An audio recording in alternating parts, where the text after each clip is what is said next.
Bonjour. Comme vous le savez, l'enseignement catholique représente 96% des établissements de l'enseignement privé sous contrat et nous scolarisons plus de 2 millions d'élèves. Ce phénomène s'inscrit dans l'histoire, de l'organisation de l'école de Charlemagne au développement des collèges et des universités, en passant par la floraison des congrégations enseignantes et des écoles paroissiales. L'Église catholique s'est inscrite durablement dans l'histoire du système éducatif de notre pays. Elle dispose ainsi d'une expérience et d'un héritage éducatif et pédagogique acquis au cours des siècles.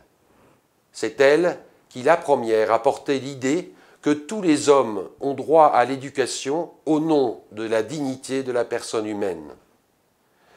Les événements de la Révolution et la naissance de la République ont conduit cependant à une guerre des deux France, dont l'école est le terrain principal d'affrontement, chacun cherchant à maîtriser l'instruction et la formation morale des individus. À partir de 1870, la Troisième République constitue les grandes libertés publiques. Alors que s'organise un enseignement public, la liberté d'enseignement trouve aussi progressivement son cadre juridique. Liberté de choix des familles, liberté d'ouvrir une école, liberté d'y enseigner et liberté pédagogique. En 1959, la loi Debré invente une nouvelle forme d'inscription de l'enseignement catholique dans le système éducatif français, avec la possibilité pour les établissements privés de s'associer à l'État par contrat.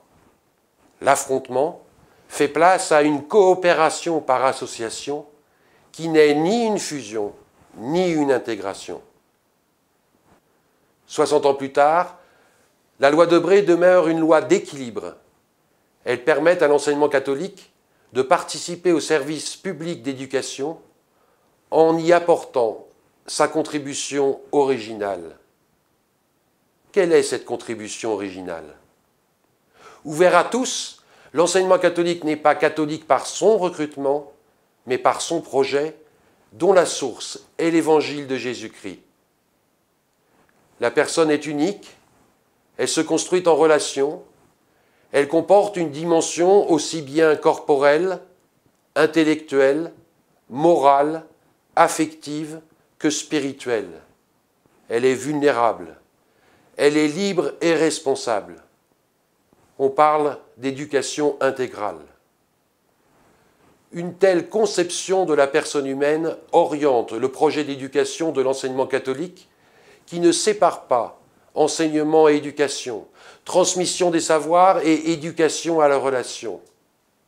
En son sein, chaque membre de la communauté éducative, élèves, parents, enseignants, personnel, bénévoles, est appelé à contribuer à ce projet partagé. L'autonomie de chacun des établissements catholiques s'exprime par son projet éducatif qui lui est propre et qui découle de son histoire, de sa culture et de son appartenance à une congrégation ou à un diocèse.